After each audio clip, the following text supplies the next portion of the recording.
coach and quarterback. You know, you want to be playing your best football come this time of year. And we knew this was going to kind of be this brand of football coming up here, you know, playing Pittsburgh in December. We knew it was going to be a little bit ugly, and proud of our team, I think, to find a way to win this game like that. This really does rank up there, just because of the fact, you know, who we beat them in Pittsburgh. If you could describe what it was like after that win in the locker room. Euphoria. You know, they really are. I mean, these guys deserve it. That, you know, we've been down for such a long time, and we're trying to rebuild ourselves and build up. And this is something that we can build off of. And again, like I said, just really proud of the way they play. Congrats, Coach. We love you. Washington very much alive in the playoff hunt as well. The Giants still have the tiebreaker in the NFC East, but the football team is coming. The Steelers, they still hang on to the #1 seed, and a lot of questions about this out on Twitter. They have it because of the tiebreaker with the Chiefs. Pittsburgh, undefeated, no more. How about this win for Washington? It wasn't just that they won, it's how they won that stood out, right? They lose Antonio Gibson. Somehow the Steelers were able to contain Terry McLaurin, and they got it done with guys like Cam Sims and Logan Thomas. It was an incredible, incredible showing. What did you make of this upset yesterday?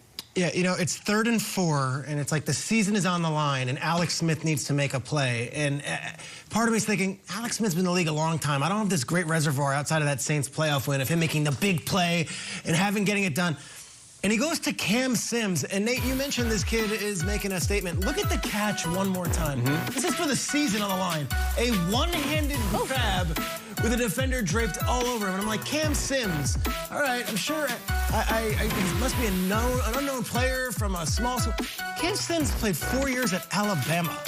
I have no recollection of Cam Sims. He had 7 catches one year for Alabama, 6 catches one year for Alabama, 14 and 14. Alabama churns out NFL superstars, churns them out. And yet you still have these undiscovered gems coming from the Crimson Tide. Cam Sims makes the biggest play, and you heard Ron Rivera, euphoria. This team was down 14-0. Wild. For much of the first half, before that weird play to end the first half with Alex Smith. And they didn't give up. They were on the road against an undefeated team, a team they haven't beaten since 1991, and they find a way to win. Look, I look at the common thread of Brian Flores and Joe Judge and Ron Rivera. These are guys that players, they aren't coddled by. Like, you're not going to be given the kids' gloves by Ron Rivera or Judge or Flores. But by the end of the season, players want to run through a wall for those coaches. And this is a disciplinarian, but a guy who has these guys believing. He said euphoria was the feeling afterwards. I think if Washington fans are watching this morning, thinking about the next few years and their future and what they've seen in the past, euphoric is a good experience. They're euphoric. It's awesome. And it's especially confusing with Sims because they also have a Sims Jr. in the same huddle. Like, who are these guys? Well, they just beat an 11-0 team. You can see the culture change. You can smell it. You can smell it with the Giants, and last night you can smell it with Washington. Here's what I think sums up everything. The Pittsburgh Steelers, under Ben Roethlisberger, when leading by 14 points going into this game, were 109-2-1. They don't lose those games. They don't lose them at home, and they don't lose them to a Washington sub-500. Yes, they did. And this is the craziest compliment I can give Washington and all this scar tissue we have for years and decades of terrible free agents and Albert Hainsworth and Adam Archuleta and all those guys. They're well built. They're really well built. Here's the story of the game. They never rushed more than 4. They just put those 4 Dobermans up front and attacked. They were barking. And here's the craziest part. They didn't sack Ben one time. They didn't need to. They batted 7 passes. Crazy. 7 passes. Montez was like Dikembe. That's what I'm saying. He was shaking the finger, and not from some little short guy. This is Ben Roethlisberger, who knows how to throw over the line. Never sacked them. Didn't need to. Dropped 7 every single time. Awesome construction of this team with the D-line and the running game. Bostic is the ex-Steeler of all time. They didn't make a one play for the Steelers in years. He's making all plays all over the field. And the only thing I look at is regret. If they had started Alex Smith to start the season, they'd be running away with this thing right now. That's it. Yeah. They've already wrapped up the East. Yeah. And it's frustrating, but I will double down on euphoric. For a team that has a lot of bad football moments and a lot of terrible non-football moments, great night for Washington. Great night. No doubt about it. And listen, we'll talk about the Steelers the rest of the show. We'll talk about them the rest of the season. Their season obviously isn't over. You'd rather take an L right now than to take it in the playoffs. I'm glad we're talking about the Washington football team. I'm glad we're talking about teams within the NFC East. But this isn't the first time somebody on this show has brought him up. I've learned that the NFC East is the most entertaining division. You're a glutton. Is it now? I'm on it. I've been saying it every week. Now, here's the thing. Just look at this. It's sadistic, Nate. Did you watch last night? Oh, no, you didn't. All right. We know what happens to teams that we feel like got it and they're going to run with it. Sure.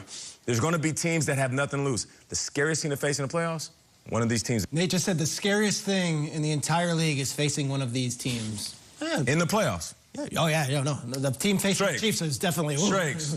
God, maybe it might face Carson Wentz and Jalen Reagor this weekend. What are you talking about? Strakes. Most entertaining division? That's a fallacy, Nate. Strakes. That's a terrible division. As my sons say when they're arguing with each other, just sit back, Strakes. Okay. Let me do my job. All right? I'll sit back. I'll take the L. Go on. Okay, so all of a sudden, we're excited. We're talking about the Giants who smacked up the Seattle Seahawks. And then last night, the biggest win in all of the NFL came as the Washington football team 100%. beat the Steelers. Now, I'm not going to sit here and say that these teams are the best in the NFL. I will say this, and I will repeat myself. This is the most entertaining division. Why? Because there's nothing worse than facing a team that has nothing to lose but everything to gain. Led by a head coach who was literally just fighting for his life and gained control.